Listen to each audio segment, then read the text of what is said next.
trabalhos dela, né? Tô vendo. Sim, por favor, vamos aceitar.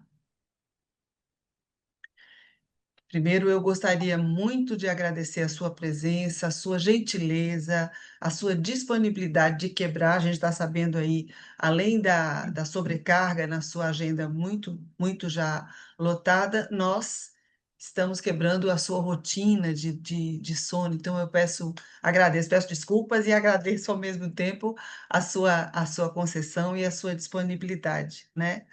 Eu vou apresentar a doutora Silvia, mas eu gostaria de registrar a presença de doutora Susana Schneiderman, né, que é quem fez a ponte através de Eveline, a quem eu agradeço muitíssimo, e registro também, agradecendo a ela, agradeço a toda a comissão científica, que ela fez toda essa costura para que essa noite fosse possível, mas a doutora Susana Schneiderman é professora doutora da Universidade de Ciências Empresariais e Sociais, e é diretora do doutorado de psicologia da UCES, né, dessa universidade.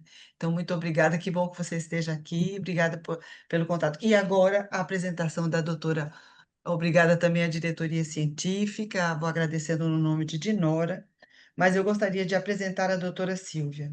A doutora Silvia Graciela Pentolila é médica especialista em psiquiatria e psicologia médica, é mestre em gestão de serviços de saúde mental, com ampla trajetória profissional, conta com décadas de formação e trabalho em abordagem neurobiológica e clínica do trauma. Olha como isso é importante para nós outros psicanalistas.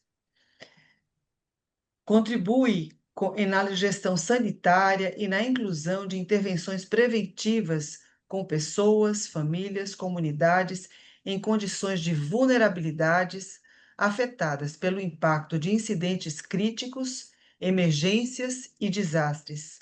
É consultora capacitadora, especialista em saúde mental e apoio psicossocial em emergências e desastres. Seus aportes à saúde pública e seus diversos cargos em organizações nacionais e internacionais põem em relevo sua dedicação e experiência em melhorar e ampliar a resposta frente a situações críticas. Como referência, tanto a nível local como internacional, trabalha com organizações como a Organização Mundial da Saúde, a Organização Pan-Americana da Saúde, Unicef, entre outros. Sua principal propósito é aprofundar e transversalizar a interseccionalidade das estratégias de cuidado e proteção à saúde mental como dimensão inseparável da saúde integral e como eixo indispensável para a gestão do risco de desastres. Você veja que nós já começamos a palestra com o que ela falou. Eu agradeço muito a presença de doutora Silvia e o tema de nossa conversa de hoje, não é? Eu vou você precisa, é a questão. É possível reduzir o impacto traumático em emergências e desastres? Abordagens internacional. Doutora Silvia Bentolila, muito obrigada mais uma vez. A palavra é sua. Vamos usufruir certamente de uma noite bem especial. Bom, obrigada pelo convite, obrigada pela presença, obrigada, Susana, por ser esse ponte que conectou a gente. Sempre Susana é generosa e faz essa promoção da integração do conhecimento e valoração do conhecimento e de potenciar as pessoas. Obrigada pela presença aqui também, Susana. É, é, uma questão importante para começar. É, hoje vamos a escutar, vamos a compartilhar alguns conceitos, mas é importante compreender que a, a intenção desse encontro, para mim, é transmitir a ideia, compartilhar a ideia de que os que trabalhamos com a saúde mental temos que ter voz em outras disciplinas.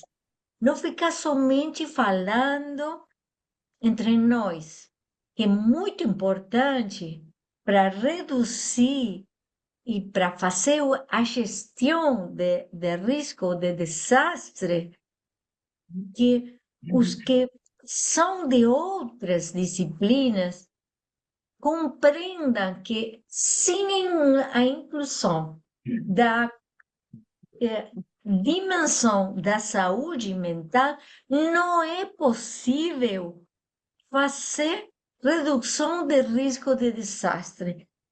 Não tanto individualmente como a nível de uma população. Nós tivemos a experiência da pandemia, onde isso foi evidente, mas isso acontece com tudo, o câmbio climático mesmo, com a violência que vai se acrescentando no mundo inteiro, é sair da ideia da saúde mental somente como a clínica e poder pensar que os trabalhadores da saúde mental, que os psicoanálises, que nós temos muito para falar para as outras disciplinas. Então, hoje, meu propósito é esse, que vocês tenham argumento para poder falar, olha só, a saúde mental não é somente questão de patologia, de trabalho clínico, de assistência, de atendimento. Não, não, não. A saúde mental é imprescindível para compreender a dimensão do impacto bidirecionalmente. Se alguma coisa que eu falo em portunhol não se entende, você interrompe e pergunta, sabe? Nós Eu vou temos Dinora compartilhar. para traduzir aqui, né, doutora Silvia? Dinora pode nos ajudar, né?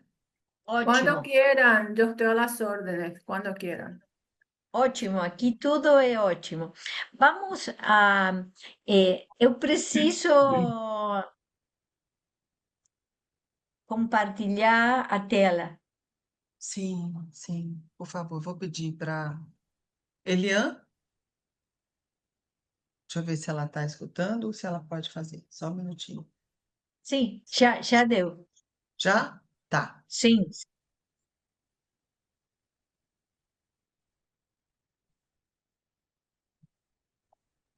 Você está olhando? Está assistindo o PowerPoint? Sí. Ainda muitas imagens, doutora Silvia. E agora Sim, agora sim, agora sim. eu vou colocar pequenino. Então, a detecção da saúde mental e a atenção psicossocial é uma estratégia imprescindível para a redução do risco de desastre, não somente para a redução do impacto traumático. Vamos a compartilhar uns conceitos básicos. Sim, quando falamos de emergências e desastres, falamos da saúde mental e atenção psicossocial. Não se pode desligar uma da outra. As pessoas afetadas em situações críticas, e olha, quando uma pessoa fala de o conceito de desastre, a dimensão emocional de um desastre é pessoal e único. Não precisa ter vítimas múltiplas. Pensemos, a morte de um filho tem um impacto dentro da dimensão considerada de desastre. Nós podemos usar os protocolos de trabalho em emergências e desastres para o atendimento de suicídio, por exemplo. A semana passada, eu estive colaborando, eu sempre tenho bastante problema com os tempos verbais. Estive colaborando com colegas de outro país da América que escreveram para mim porque um médico se suicidou. E então, com isso que falava o começo, que é o cuidado da saúde mental dos equipos, e eu falei com eles, trabalhamos os protocolos de abordagem de suicídio no equipo da saúde, que pode ser uma escola, não precisa ser uma equipe da saúde.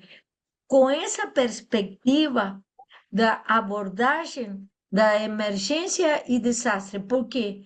Porque é uma pessoa, mas o impacto desse desastre, sim, emocionalmente, é independente da quantidade das vítimas. O impacto é o mesmo.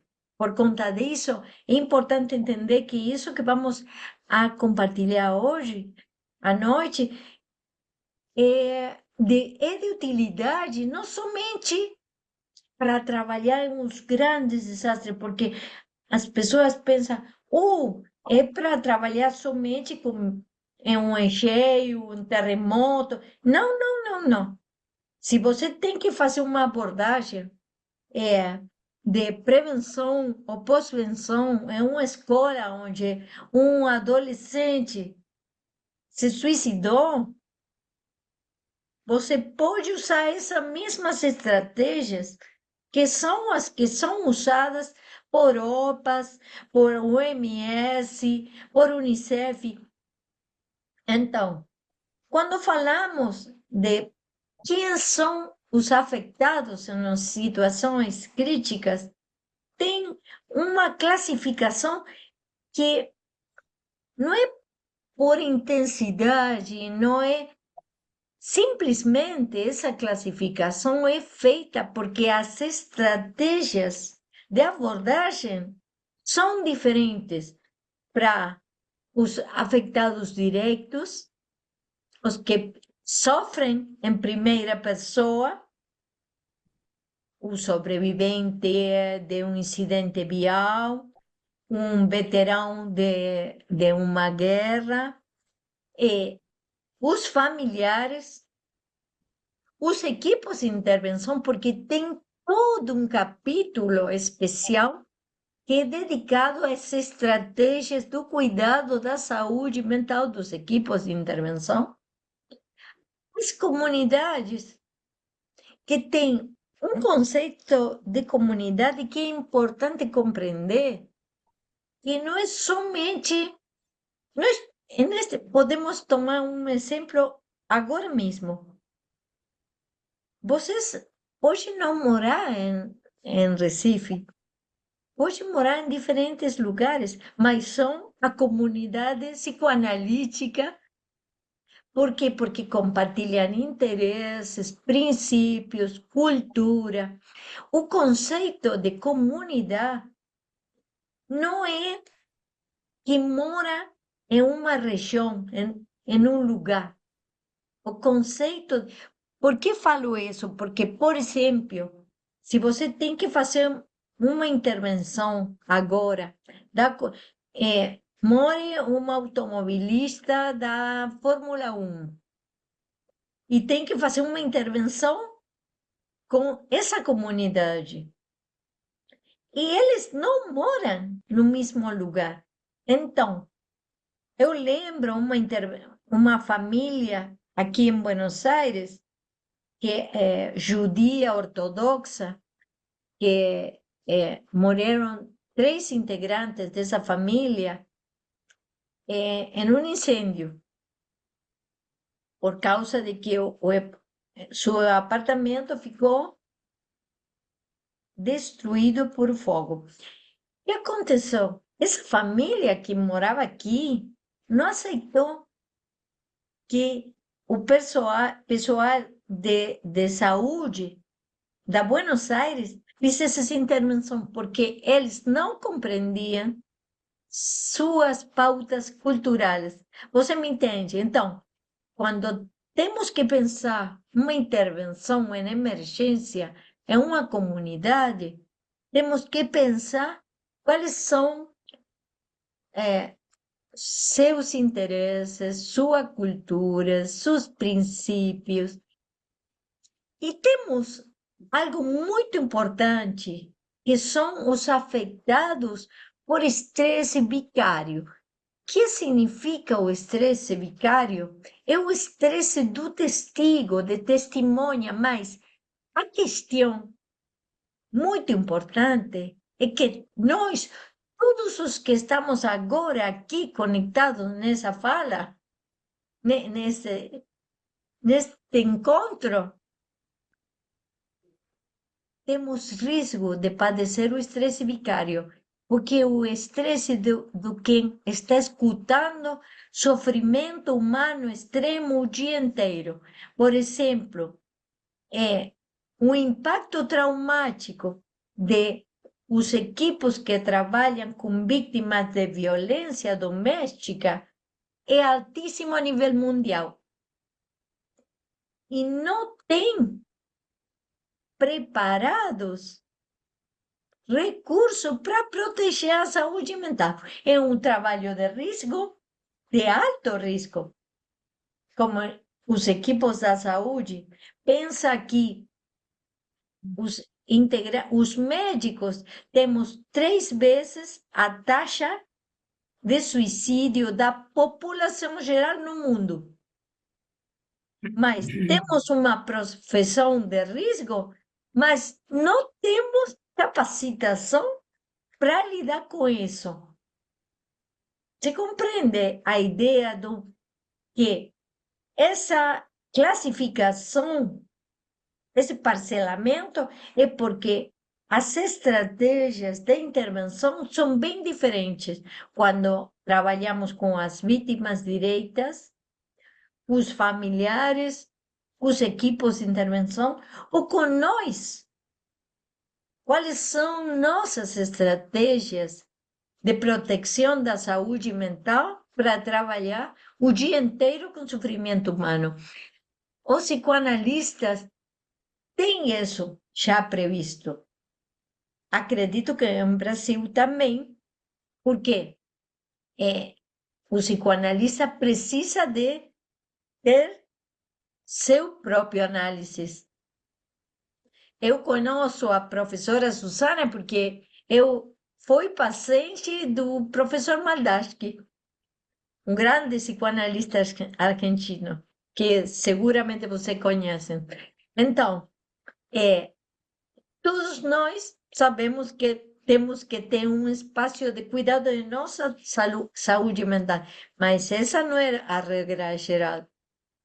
Tem muitas pessoas que trabalham o dia inteiro com sofrimento humano e não têm estratégia de proteção da sua saúde mental. A incerteza é um dos fatores de maior risco. Os seres humanos não toleramos a incerteza. E frente a situações onde o impensável se hace realidade, né? É interessante porque falar com os psicoanalistas é mais simples.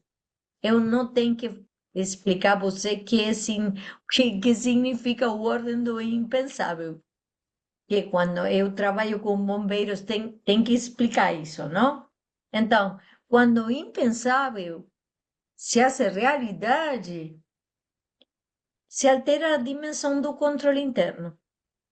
Essa dimensão do controle interno que se altera faz que se eleve o nível de ansiedade agudo ou constante, crônico, produz, sim, necessariamente ativação da resposta do estresse. Esse é um mecanismo animal. Nós temos um mecanismo animal.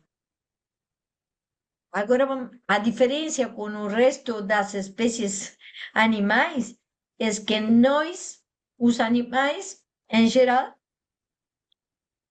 têm a resposta de perigo quando estão frente a um perigo real. Mas nós não. Nós podemos perceber-nos baixo peligro e estar em uma situação segura. Eu sempre falo algumas coisas que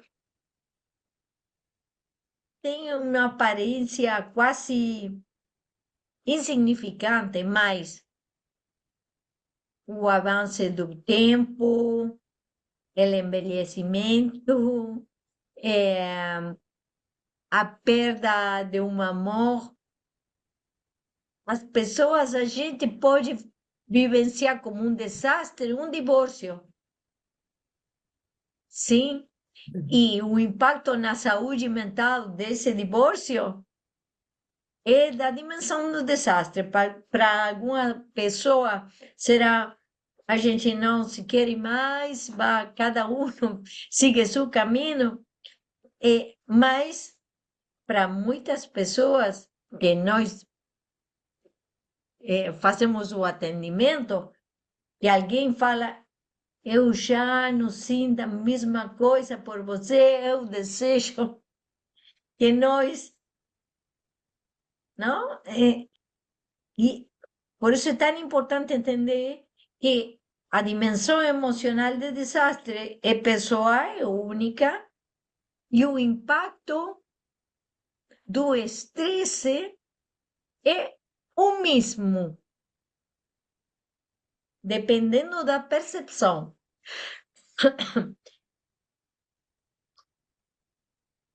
O que acontece é que quando esse estresse é coletivo, o impacto de desastre é maior. Que foi o que aconteceu com a pandemia. Os que trabalhamos em emergências e desastres, sabemos que o risco, eu vou ir um pouco mais rápido por uma questão, que eu quero deixar um tempo para perguntas, para compartilhar um pouco mais. Que o risco do padecimento, do impacto na saúde mental em situações críticas, aumenta de 2 a 3 vezes. Mas pensemos que depende também da condição de vulnerabilidade prévia. Acontece que a maioria da população do mundo tem vulnerabilidade prévia. Não estamos falando somente da pobreza como vulnerabilidade, porque temos associada a vulnerabilidade social com a pobreza. Mas, hoje mesmo, mais de 3.500 pessoas no mundo morrerão nos incidentes viais.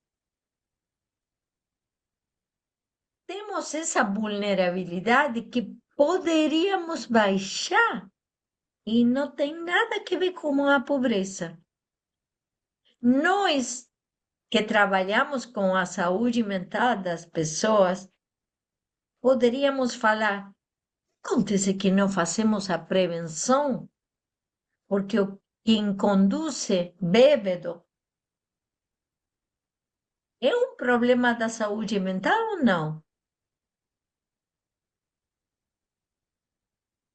Os adolescentes, os jovens, sim, que cada final de semana morem aqui na Argentina, ao menos 5 em incidentes viais. E pensemos que cada 5 pessoas que morem em situações críticas, teremos 5 mais afetadas. Pensemos a multiplicação disso. Você vai seguindo essa ideia.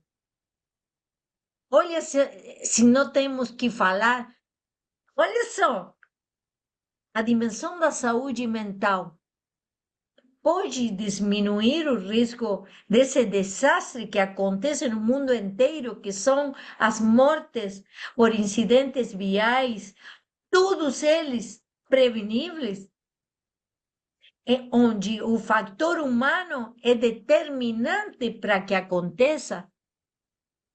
Me compreende que quanto temos que falar nós? Porque somente se fala, não, a estrada estava averiada, mas acontece que a maioria das mortes por incidentes viais respondem ao fator humano. Não, então, não são acidentes, porque acidente não permite prevenção. São incidentes. Por conta disso, eu falava no começo que incorporar, introduzir a ideia que os trabalhadores da saúde mental temos que evangelizar com nosso conhecimento é imprescindível para compreender a redução do risco. A saúde mental e a atenção psicossocial é uma abordagem que precisa ser transversal, que requer uma abordagem comunitária. E comunitário não significa que nós vamos para a comunidade falar. Comunitário é uma maneira de pensar a intervenção. É uma maneira de posicionamento. Tem muitos protocolos para trabalhar, não vamos falar disso agora, nessa palestra pequenina, mas tem muitos protocolos internacionais simples, muito simples, que são a guia para trabalhar nessas situações. Por quê?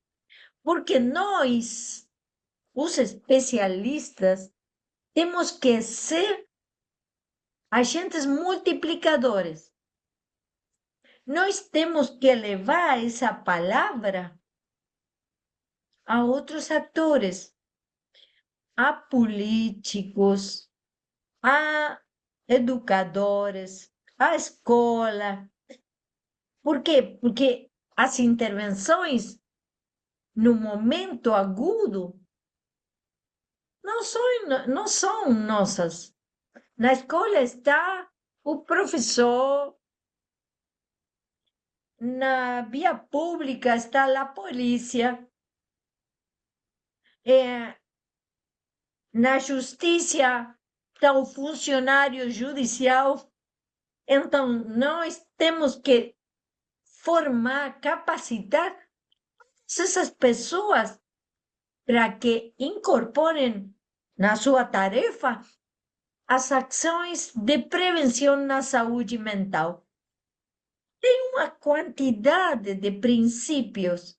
Como isso vai quedar gravado, eu não vou falar disso agora, mas você, se pode escutar essa aula, essa conversa novamente, clicar, parar e olhar, e eu posso enviar esse PowerPoint para vocês. Mas é importante entender que nos momentos agudos, nós temos que ter preparado com antecipação intervenir. Por quê? Porque a saúde mental implica, inclui, primeiro, cuidados agudos. Se a pessoa sente frio, fome, insegurança, eu não vou falar como você se sente. A pergunta que está na primeira ajuda psicológica, os primeiros auxílios psicológicos, que tem um manual que OPAS afortunadamente, depois de que eu falei muito, fiz a tradução a português, porque tinha em 190 idiomas, não tinha em português. Mas já tem. Faz uns anos que já tem um manual muito pequeno, assim. Fala que a pergunta é em que eu posso ajudar-te? Porque as pessoas na situação crítica precisam de coisas básicas. É um recheio. Alguém perdeu um medicamento para epilepsia, para hipertensão. E não precisa falar. A resposta é pragmática.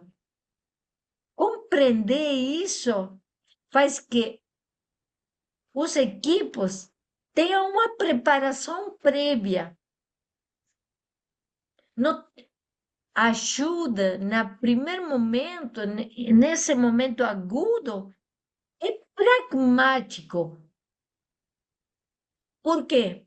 Porque os incidentes críticos, as emergências, os desastres, produzem uma perturbação psicossocial que ultrapassa a capacidade do enfrentamento da população, da pessoa, da instituição afetada.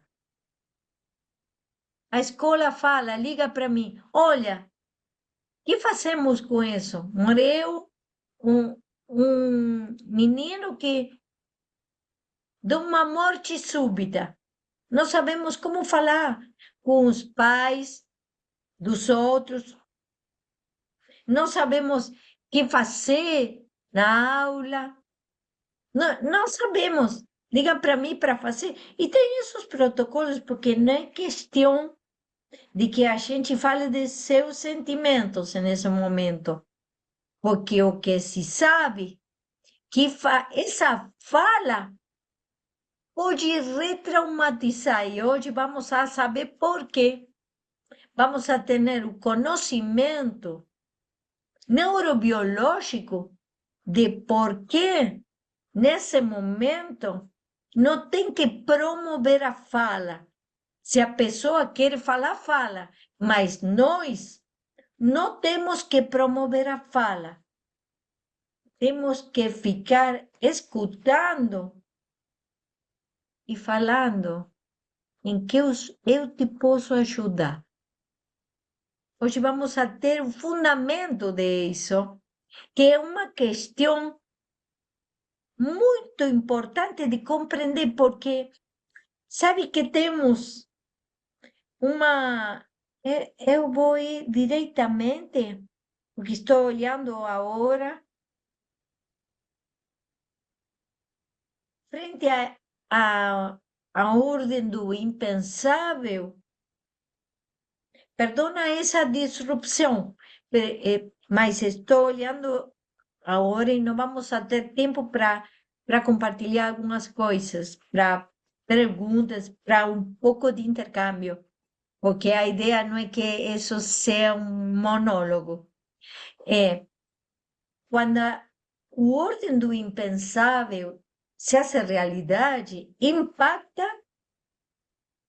Não compreendemos o que está acontecendo nesse incidente crítico, se gera estresse, a resposta neurofisiológica do estresse, acontecem as reações esperáveis nos sintomas. Nós não falamos que temos pacientes no momento agudo. No momento agudo, nós temos pessoas que estão com as respostas esperáveis frente a reações do estresse. E essa intervenção que vamos fazer, que está totalmente protocolizada, esses protocolos estão testados no mundo inteiro, porque, infelizmente, todos os dias temos desastres e emergências. Essa atenção, esse atendimento primário, essa atenção primária está direcionada para reduzir o risco do impacto traumático. Então, o que acontece é, não compreendo, a resposta é uma resposta de choque. Não compreendo o que está acontecendo. Muitas vezes, as pessoas que ligam para pedir um atendimento médico de urgência, o operador telefônico fala: onde você está? E o estado de choque não permite nem saber onde está. Eu não lembro quase nem o meu nome. Se o impacto traumático é elevado, eu não lembro meu nome. Deveríamos falar muito disso, mas estado de choque e de confusão é uma resposta neurofisiológica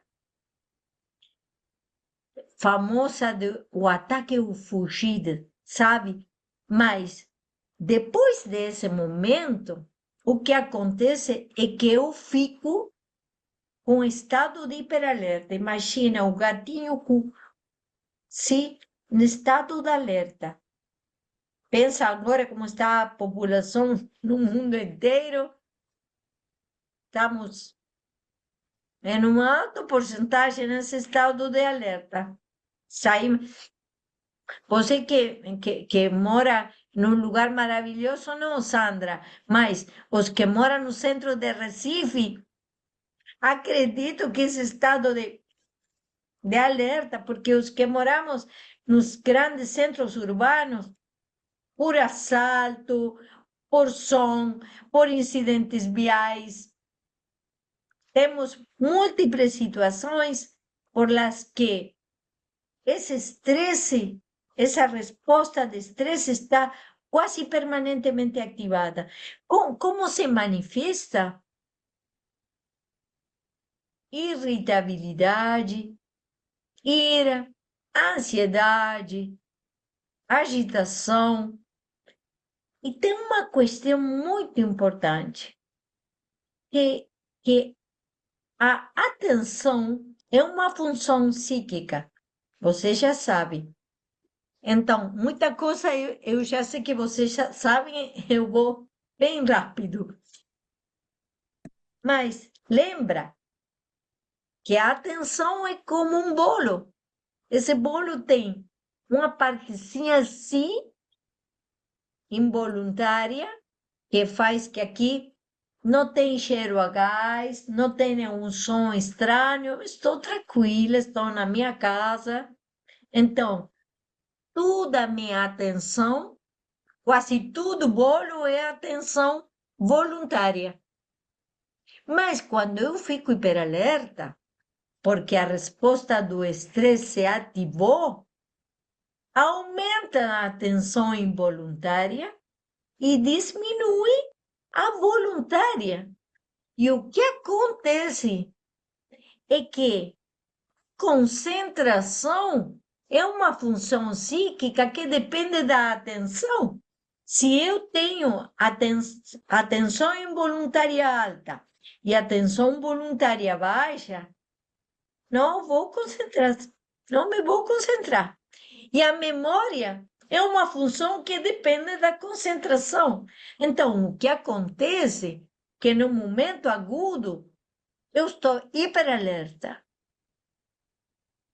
Se você me fala, eu escuto as primeiras 4 palavras, depois eu não te escuto mais.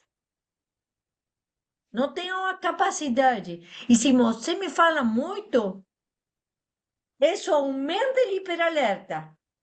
Eu preciso, para proteger, estar em um lugar com poucos estímulos. Por quê? Porque a proteção da saúde mental depende de 3 fatores: de apoio psicossocial, de recuperar a dimensão do controle interno, que perdeu quando aconteceu algo de ordem do impensável. Está entrando água na minha casa, eu fecho a porta e entro igual. Sim, é importante compreender que, porque temos lá um núcleo do traumático, como não toleramos a dimensão do azar, não, o azar é mala sorte para vocês. A dimensão da incerteza, tentamos explicar e sempre que tentamos de pensar que deveríamos haver feito, que não hicimos, que sempre acontece que nasce o sentimento de culpa, que pode ser projetado ou introjetado.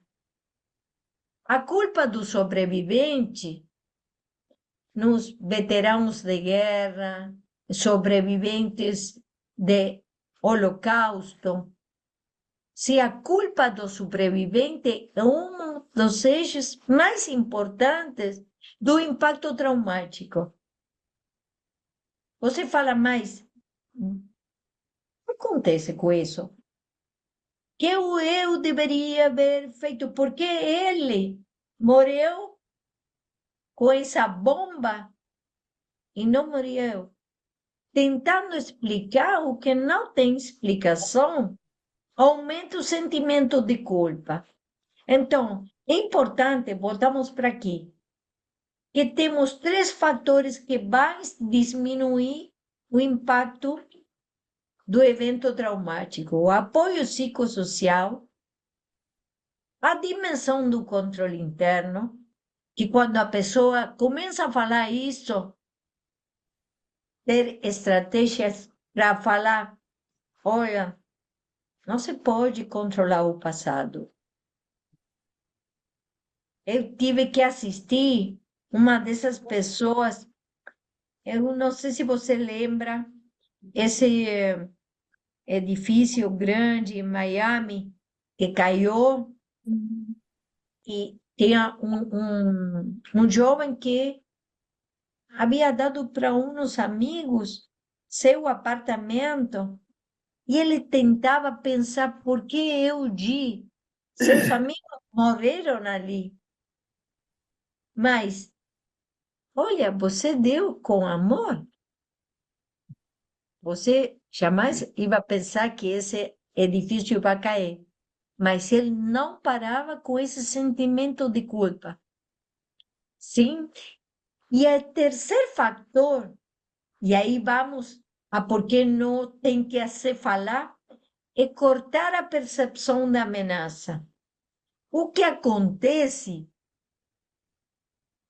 é que os seres humanos, a diferença do resto das espécies animais, podemos nos perceber baixo ameaça quando já não está a ameaça presente. E fica ativado a resposta do estresse. Se vocês seguramente sabem que muitas pessoas não querem denunciar, fazer a denúncia da violação para não ter que falar de isso. Por quê? Porque falar não é só falar. Quando a gente fala, quando nós falamos, reativamos a vivência e não é que lembramos. Nós sabemos que a memória traumática não é uma lembrança. Se revive o evento crítico em tempo real. Podemos, nesse momento, tomar a frequência cardíaca, a tensão arterial e vai ficar alta. Por quê? Porque os hormônios do estresse se estão liberando como se a pessoa estivesse baixo percepção da ameaça. Então, está provado que no momento agudo, se a pessoa precisa de falar, que fale. Mas se não precisa de falar, não se deve perguntar. Se deve tentar de que a pessoa corte a percepção da ameaça, falando, Nós já estamos num lugar seguro. Você deve perguntar em que eu te posso ajudar, para que a pessoa possa falar: eu preciso um celular para ligar a minha mãe, para que fique tranquila que eu sobrevivi a esse incidente. E a recuperar.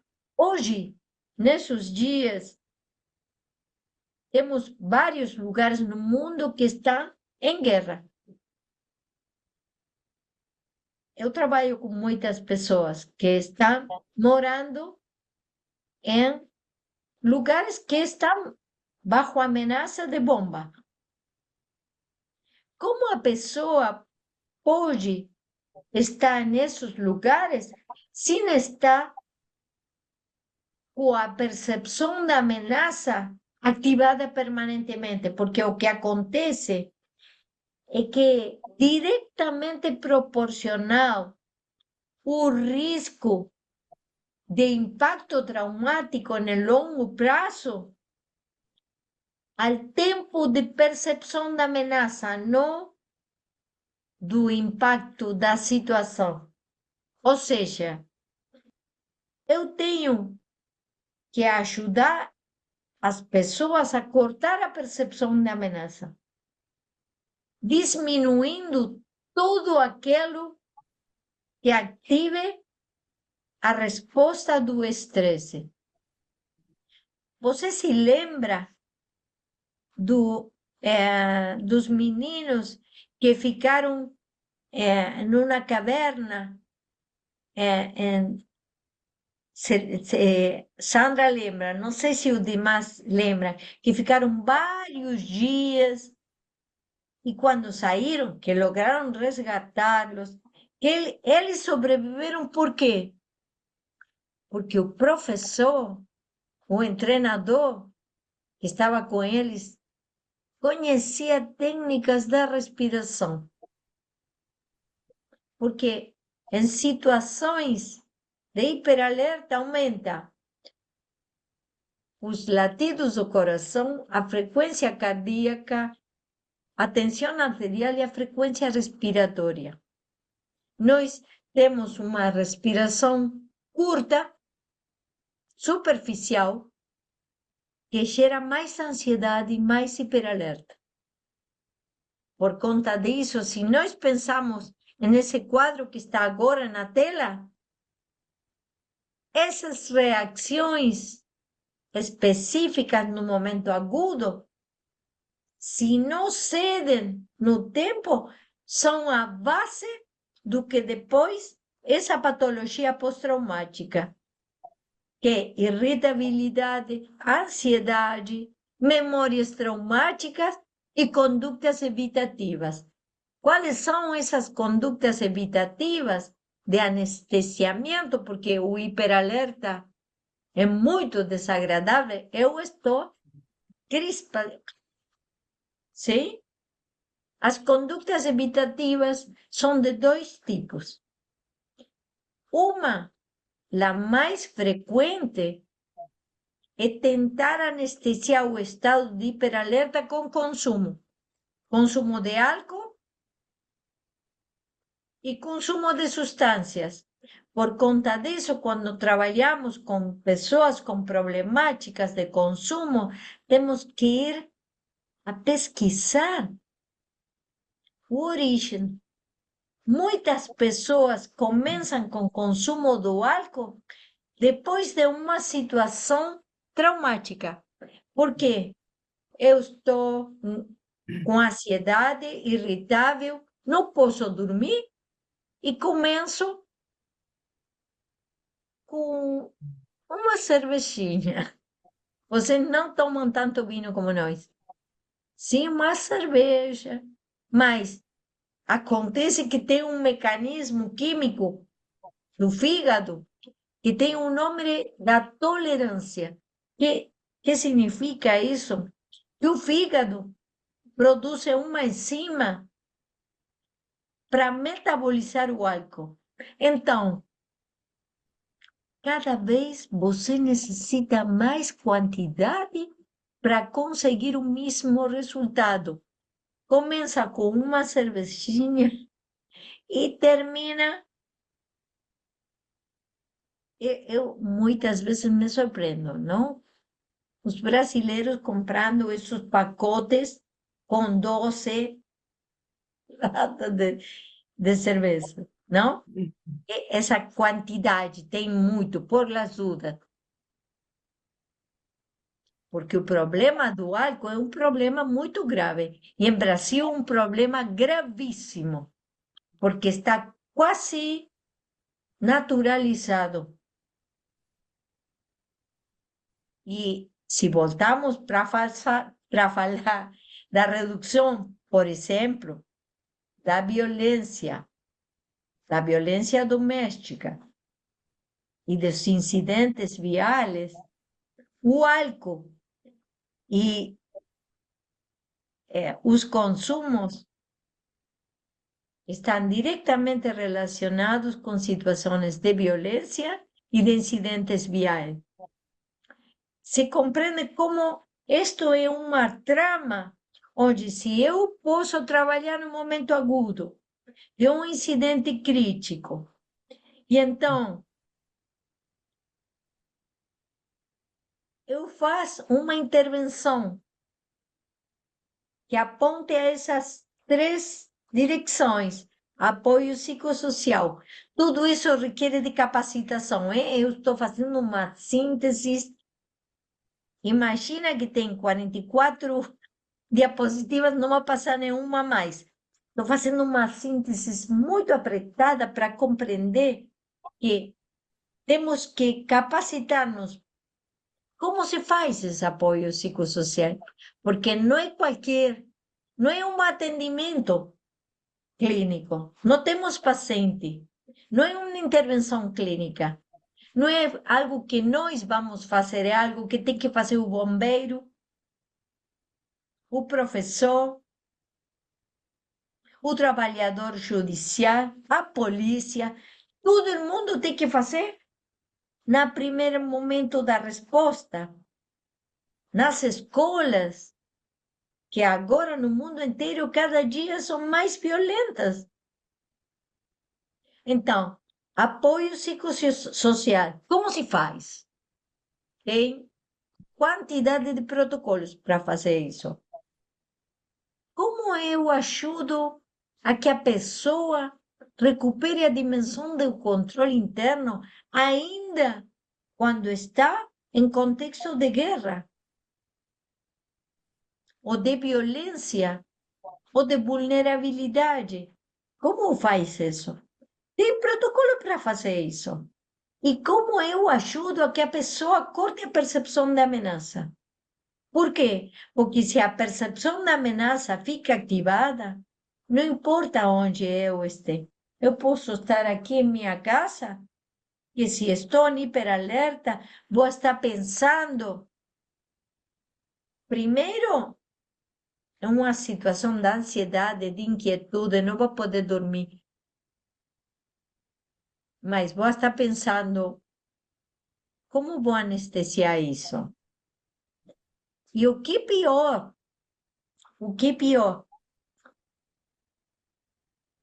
Brasil, eu vou deixar de compartilhar isso assim, olho e vamos falar um pouco.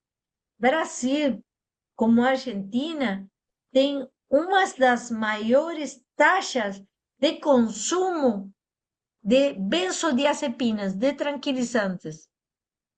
Sabe, quase como se foram, não sei, doses. Sim. E eu tenho olhado isso, não é uma coisa que somente li. Eu trabalhei em 2 encheios grandes no sul do Brasil. Eu não podia dar crédito ao que estava olhando. Estavam dando benzodiazepinas, ou seja, imagina esses tranquilizantes, aprazolam, clonazepam, a população assim. Eu falava, isso está totalmente contraindicado. Por quê? Porque um dos fatores de risco, hoje eu quisera falar muita coisa, mas para que você compreenda que isso é muito importante. Um dos fatores de risco do impacto traumático é o que se chama a reação dissociativa, que é a desconexão da emoção. Eu estou como se não acontecesse nada, nada aconteceu, nada aconteceu. Quando eu faz um anestesiamento com uma benzodiazepina, com esse fármaco tranquilizante, sim, a prazolam, clonazepam, aumenta o risco de reação dissociativa, porque produz um anestesiamento emocional. Então, tem uma mãe que está chorando com angústia por a perda do filho. Eu tenho que tolerar minha angústia e não dar nada para ela. Somente fazer um acompanhamento para que ela transite essa situação. Você entende o que estou falando? Tudo isso tem não somente uma base científica tradicional. Todos esses protocolos que eu estou falando não são protocolos de escritório.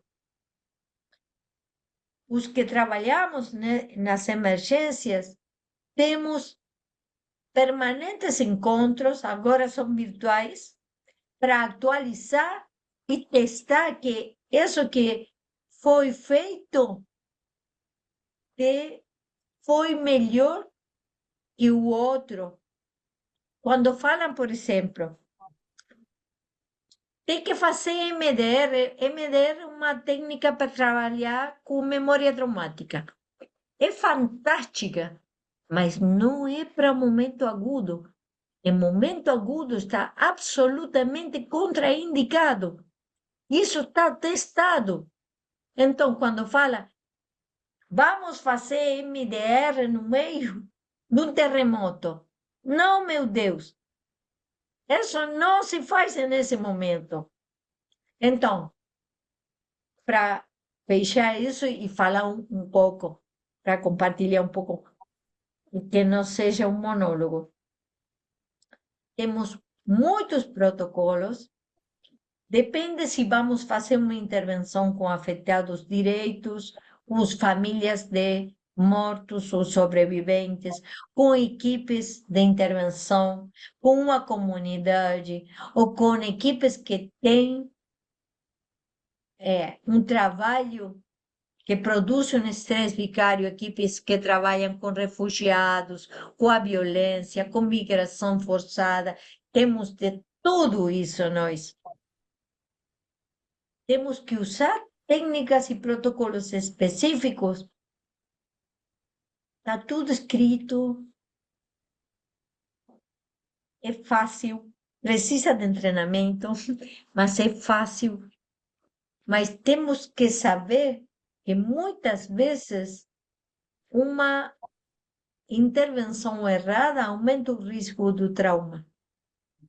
Não diminui.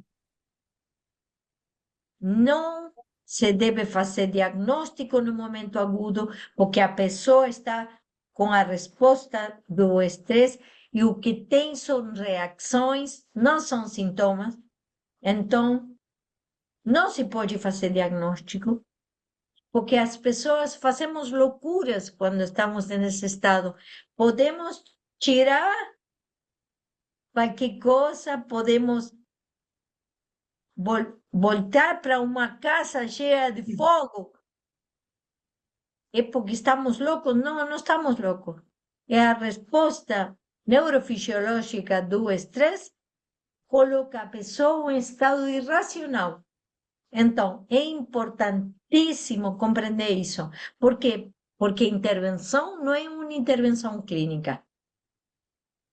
O cuidado da saúde mental em emergência, o cuidado agudo, é uma intervenção específica que tem que ser submetida a esses 3 princípios. Eu deixo aqui, assim falamos um pouquinho. Doutora Silvia, primeiro eu vou agradecer enormemente a sua fala. Eu devo dizer que eu sou encantada com a sua especialidade, encantada, porque ela penetra, parece que ela é o momento onde a psicanálise, a psicologia penetra na biologia e na realidade. É exatamente o engate, onde uma coisa se conecta à outra, né? E eu vou dizer, nas nossas clínicas, nós vivemos situações de emergência também. Então, estudar um pouco disso é muitas vezes fazer intervenções mais eficazes em momentos de sangramento, digamos assim, onde você precisa estancar o Exatamente. sangramento. Isso, eu compreendi, Exa isso. Eu Você falo primeiro tem que sempre parar de isso, sangrar, porque você depois você está trata. fazendo um Isso, atendimento e chega a consulta seu paciente que sofreu um assalto 10 isso. minutos antes de chegar. E você tem que fazer isso. Eu lembro que o maestro David Mazdarsky sempre pedia para mim, quando eu era paciente dele. Depois ele pediu para mim que eu fora professora da maestria, mas ele sempre pedia para mim que eu colocasse os fundamentos neurobiológicos do que ele falava, porque não se pode separar. E somos seres integrais e somos Sim. seres sociais também. Então, isso que você falou, Sandra, obrigada. Obrigada, porque eu tento falar todo o tempo. Eu aqui agradeço, mas eu vi que Edinora está querendo a palavra, então eu só gostaria, como coordenadora da noite, né, que você pudesse falava bem mais, eu queria saber quanto tempo eu devo organizar para a sua fala, porque o tempo cronometrado já passou. Então é você que vai me dizer. Vamos ficar hasta 10. Tá bom. Ah, então tá bom. Estamos aí em 20 Vamos 20 ficar hasta 10. minutos. Graças, Dinora, a palavra é Aí, sua. porque senão não podemos falar nada e é E uma pena. uma Que pena. sempre que um faz uma escolha, alguma coisa perde. Eu prefiro Sim, perder outro tempo e ficar com vocês agora. graças. Bom, Dinora. só temos a agradecer, doutora Silvia, realmente muito, muito interessante ver toda essa conjunção de fatores num momento tão especial, que é o momento do trauma. Eu fiquei com a curiosidade, eu querendo saber como a senhora trabalha, se é de forma particular ou se tem uma organização por trás, se tem um grupo, como é feita a sua intervenção, né? Você própria aí Sim, em todo esse trabalho que a senhora nos descreveu. Essa senhora... eu te falo isso, é, porque eu tenho múltiplas dimensões. É, eu trabalho sozinha quando alguma organização internacional,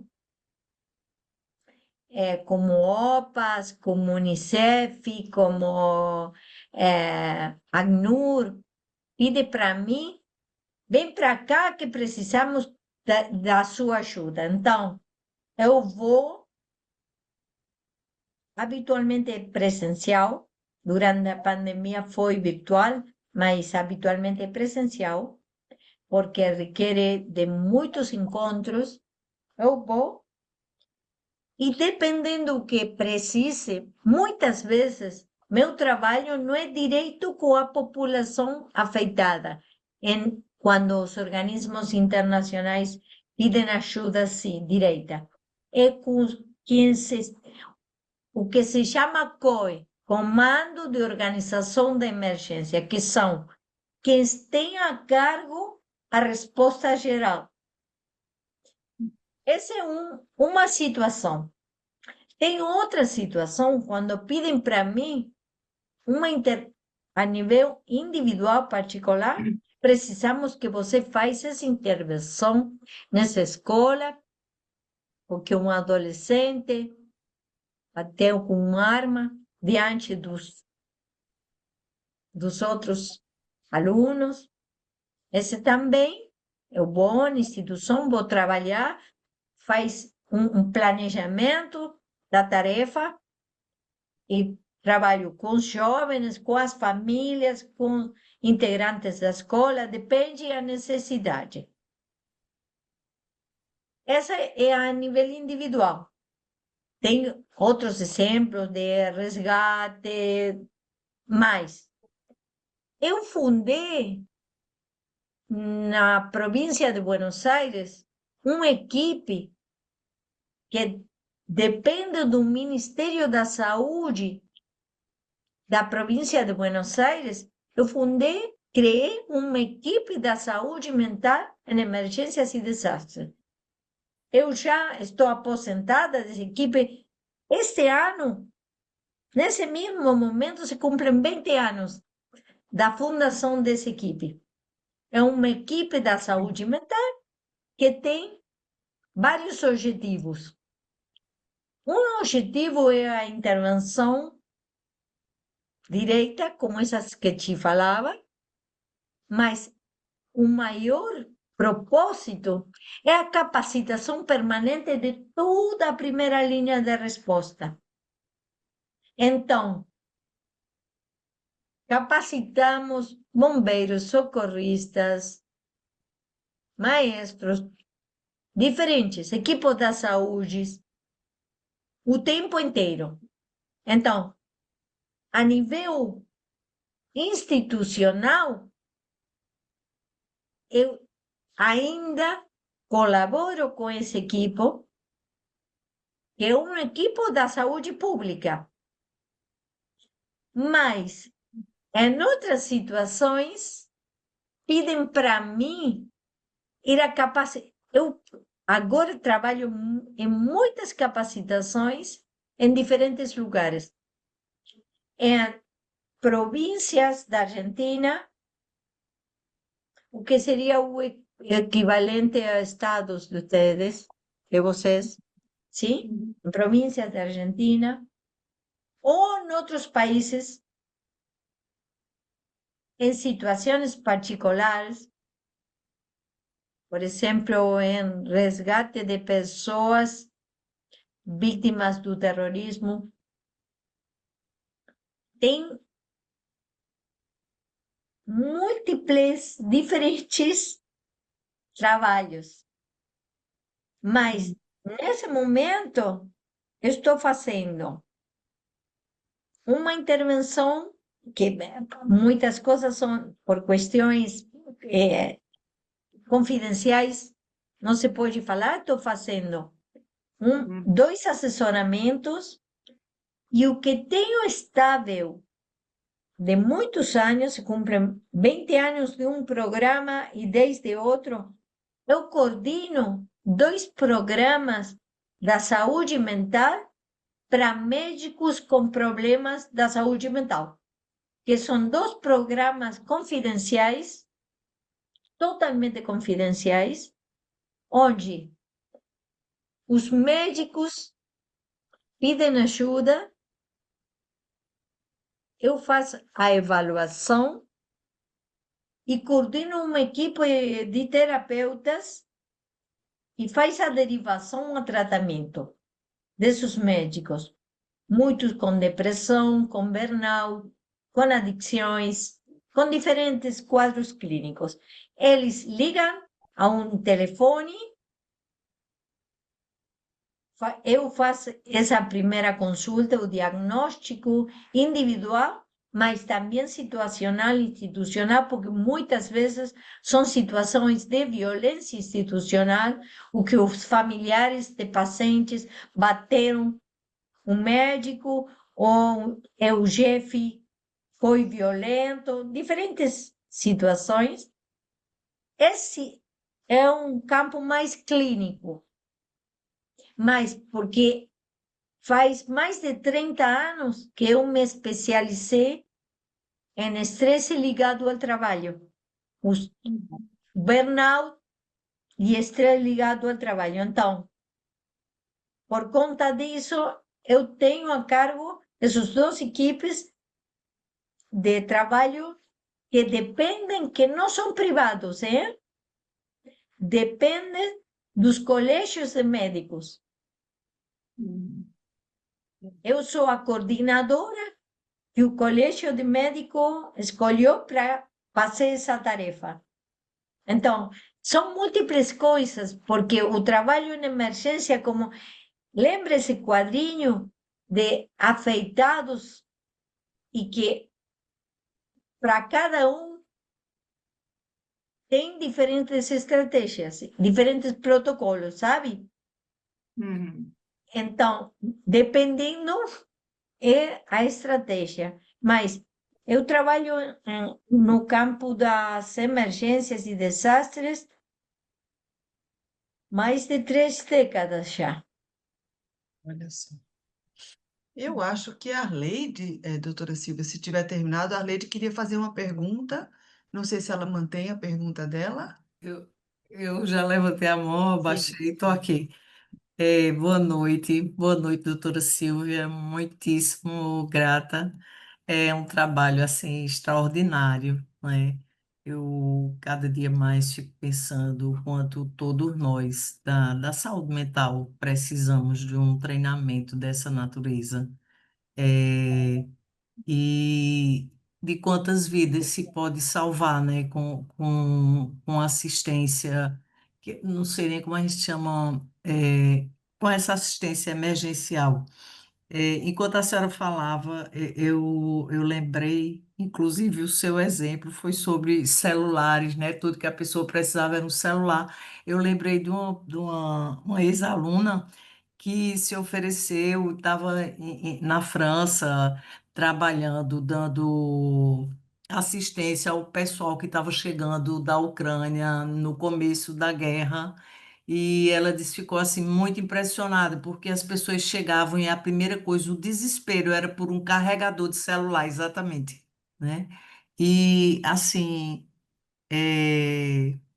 acho que cada vez me encanta mais esse trabalho. Não tenho dúvida que, diante de tudo que a gente está passando, né, eu acho que a gente deveria, minimamente, se situar em relação a esses tipos de atendimento e capacitar o máximo de pessoas que nós pudéssemos, porque são tantas dificuldades, e tantas emergências, né? Vivemos numa emergência, né? Estamos numa emergência.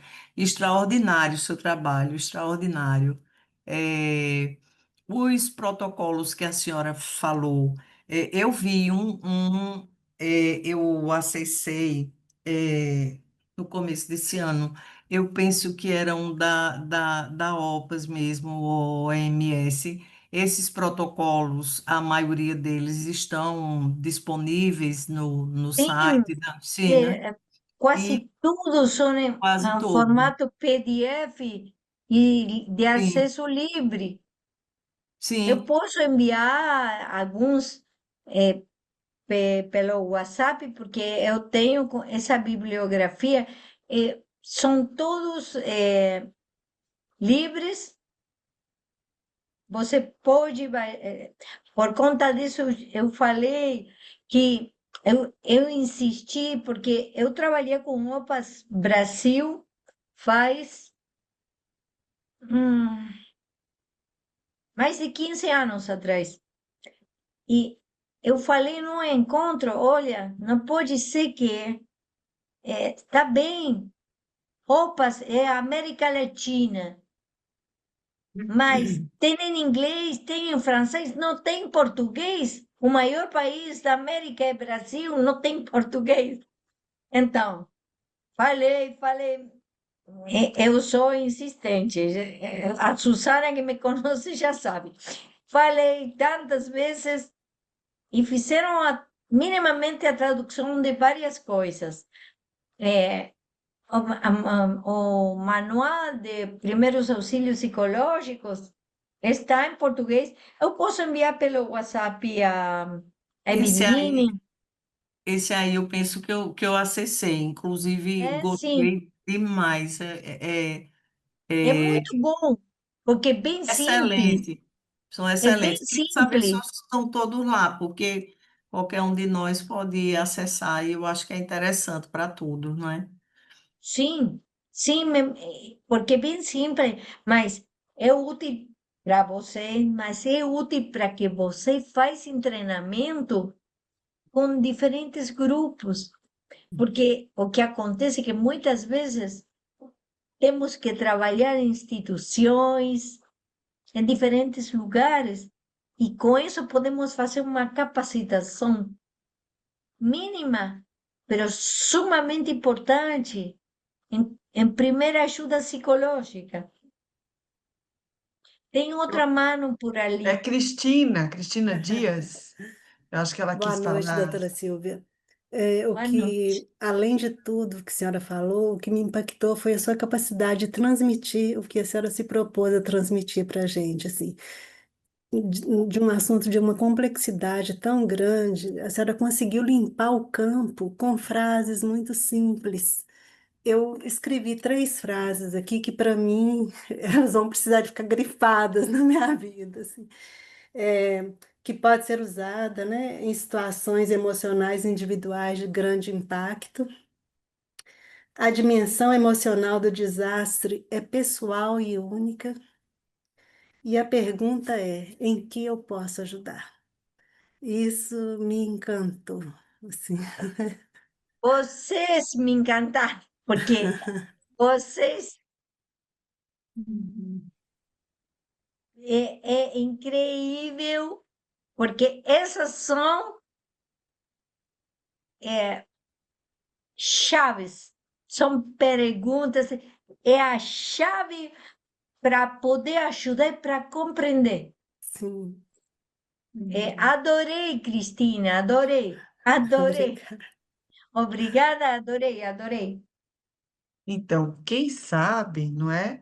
Nós possamos trazer a doutora Silvia o ano que vem para um curso, né? Dessa vez com outro tipo de organização e outro tipo de acolhimento, num tempo que ela já esteja no Brasil, quem sabe a gente consegue talvez organizar Eu isso, né? adoro o Nordeste, assim que Aí já acolheríamos em Recife. Eu fiquei até pensando no filme Adolescentes, né? Que todo mundo viu essa série, ninguém sabia o que fazer.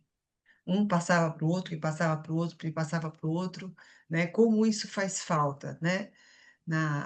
Uma é ação imprescindível, Sandra, porque imprescindível. cada dia mais vamos a ter isso. Sim, Cada sim. dia mais temos mais. Os desastres são humanos, né? Os desastres são Sim, humanos.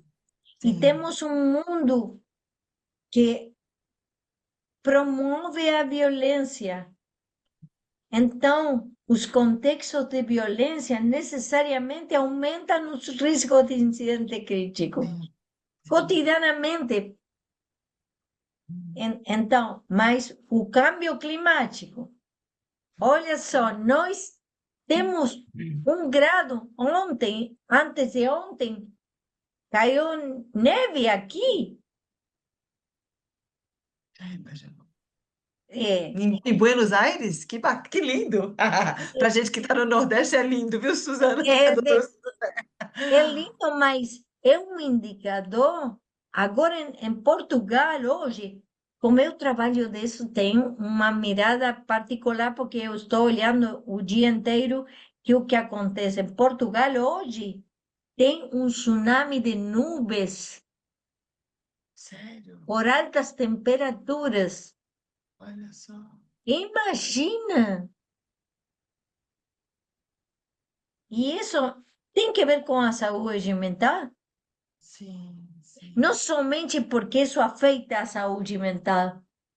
Quanto processo de negação que nós conhecemos bem, o que falamos de negação, está relacionado com que as pessoas não querem acreditar que o cambio climático está aqui. Seguem falando, não, não, não. Temos 3 minutos, porque temos que terminar. Eu vou fazer uma pergunta que talvez sirva para todos nós. Se me permitem, já que ninguém levantou a mãozinha ainda. Existe algum tempo estimado para quem trabalha com saúde mental, de tempo de trabalho que não nos coloque nessa zona de risco de um estresse permanente. Você sabe que essa é uma questão que é conversada nos bastidores e sofrida silenciosamente por todos nós, né, em momentos. Não sei se vocês têm alguma estimativa eu sei que tem as variações individuais, mas se tem alguma estimativa de proposição para isso, doutora Silvia? É muito interessante, porque Freud falou há 100 anos atrás, mais de 100 anos atrás, que você não podia fazer clínica da psicose mais de 2 por dia. Dois, três. Já tinha falado mais de 100 anos atrás. Então, depende da patologia que a pessoa. Porque uma coisa é que tipo de atendimento, sim? A gravidade dos quadros clínicos, em que condições. Eu posso adelantar uma coisa, que tem fatores protetores da saúde mental dos equipos de trabalho. O trabalho em solidão aumenta o risco. O trabalho em equipe e a capacitação constante diminui o risco. O que quer dizer com isso? Nossa oficina, nosso lugar, muitas vezes fazemos atendimento sozinhos. Mas, se temos o conceito de trabalho em equipe, de fazer um encontro para falar da clínica, para compartilhar o que acontece com nós, com esse paciente, com a contratransferência, com muita. Esse trabalho em equipe diminui o risco. Então, o tempo depende de múltiplos fatores, mas o que eu posso recomendar, que é universal, não somente para terapeutas, sim, é não trabalhar sozinho. Insisto, trabalhar sozinho não significa. É como me penso trabalhando.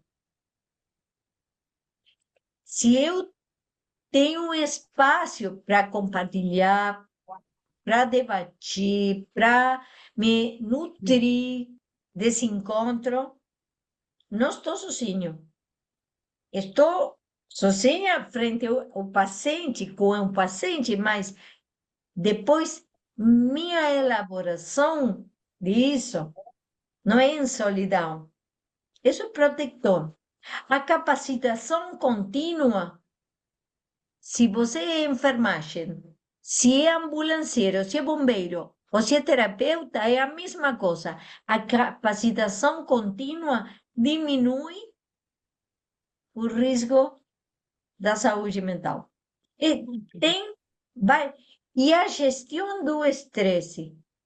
Que significa isso? Não deve ficar sentado o dia inteiro. O corpo não está feito para ficar sentado o dia inteiro. Precisa fazer pausas, o que se chamam pausas ativas. Isso está escrito, para trabalho, pausas ativas com movimento.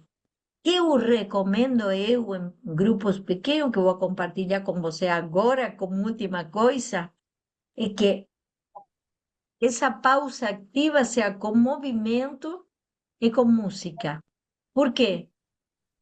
Porque a música permite reintegrar a emoção com o corpo, sim, e a cognição. Então, esse movimento não é ginástica, não é da academia, não. É um movimento que permite um processamento da saúde mental através do arte e da integração da emoção que ficou dissociada para poder trabalhar. Você compreende isso? Então, Perfeitamente. uma Perfeitamente. recomendação é, cada 2, 3 pacientes, você coloca uma música, que tem uma música maravilhosa no Brasil, coloca uma música que gosta e vai um pouco. 10 minutos, 15, não precisa bailar 2 horas. Isso somente já tem gestão do estresse, movimento, pausa ativa, reintegração de emoção dissociada. É ótimo. Perfeito. Vou perguntar à doutora Suzana se ela quer usar a palavra para falar alguma coisa. Por favor, doutora Suzana, fique à vontade para podermos encerrar. Ok, muito obrigada, Sandra. Eu hoje estou acompanhando a Sílvia com muito prazer e muita gratitude, porque ela é também uma referente muito generosa, sempre, e é uma referente também. Que, como falaram as colegas, com muita simpresa, logra transmitir um conhecimento muito complexo e muito profundo, né? E que ela conhece bastante também do psicanálise. Então, ela também se sabe colocar de um jeito em particular quando fala com um grupo de psicanalistas. É muito interessante isso de poder integrar. E lembremos que ela está muito ativa na maestria em patologias do desvalimento, aquela que o David tem como a carreira no coração dele, que ele tem criado desde, acho que mais de 30 anos atrás. Sim, 30, vai fazer 30 anos, sim. sim, não? Sim. E que Silvia começou como professora dando aulas justamente de emergências e desastres, com outro nome era a disciplina, e agora é a coordenadora da carreira, né? Então é muito interessante porque ela também forma pessoas que tem uma leitura psicanalítica muito atualizada através de Maldarsky, porque estudar desvalimento é estudar psicanálise, vocês sabem. Então, acho que este é o começo, nada mais, como você falou, Sandra. Com certeza ela é vizinha de vocês, assim que vai poder estar presencialmente. Con certeza, sí, en algún momento dando algunas aulas y formando y seguramente dançando também. E cantando, porque ela não falou, mas canta, vocês sabem que Bem, ela canta bem. canta. Eu acho que Dinora quer falar uma coisinha para a gente poder fechar, né, Dinora? Isso, eu queria, antes de tudo, agradecer a gentileza, né, doutora Silvia, a disponibilidade, esse momento tão interessante que ela nos proporcionou, expondo não só toda a teoria do trabalho, mas o próprio trabalho, a dedicação. E acho que a gente deve levar seriamente adiante essa proposta de, no ano que vem, organizar um curso, né, onde a gente pudesse enriquecer a nossa prática, conhecendo também dessas práticas tão necessárias, desses momentos de intervenção realmente em situações de trauma extremo. Não é? Então, assim, agradeço muito. A doutora Silvia está em Fortaleza, tem casa em Fortaleza, que ela estava me contando, há 25 anos. Então, no momento que ela vier para Fortaleza, a gente puxa ela aqui para o Recife e ela dá um curso presencial de alguns dias para que a gente possa enriquecer a nossa forma de trabalhar pela saúde mental, pela saúde humana, não é? Também com essas técnicas, também com o conhecimento dessas técnicas que ela tão lindamente nos expôs hoje. Muito obrigado. Graças, muitas graças, foi um momento excelente. Te esperamos quando quieras venir. Muchas Bien. gracias. Então, Obrigada. muito Oi, obrigada, doutora Silvia, muito obrigada. Doutora Suzana também dará um curso aqui, viu, Dinora? Doutora Suzana tem um curso sobre a herança de Maldarsky, que permite à psicanálise fazer pesquisas. É fantástico a herança que ela ela é a porta-voz oficial, digamos assim, dessa herança, e a gente já começou. Temos um horário marcado para o ano que vem, Isso. também abriremos a porta para esse curso. Gente, Muito obrigada a bom. presença de Obrigada. todos. Obrigada. Eveline, obrigada por sua ajuda. Um Vocês vão se beijo para encantar você. quando foi o que nos encantou quando tivemos as aulas com a doutora Silvia, não é? E vocês vão se encantar também com a Suzana, a doutora Suzana, que não fica atrás, viu? De Então, jeito nenhum. obrigada a todos. Ótimo. Boa Obrigada. noite. Tudo Boa bem. noite para vocês todos. Boa Muito Boa noite, obrigada. noite, minha obrigada. gente. Tchau. Obrigada. Tchau, Sil. Tchau. Obrigada. Boa noite. Boa noite. Boa noite, Silvia. Tchau, Boa Silvia. noite. Boa noite, pessoal. Boa noite.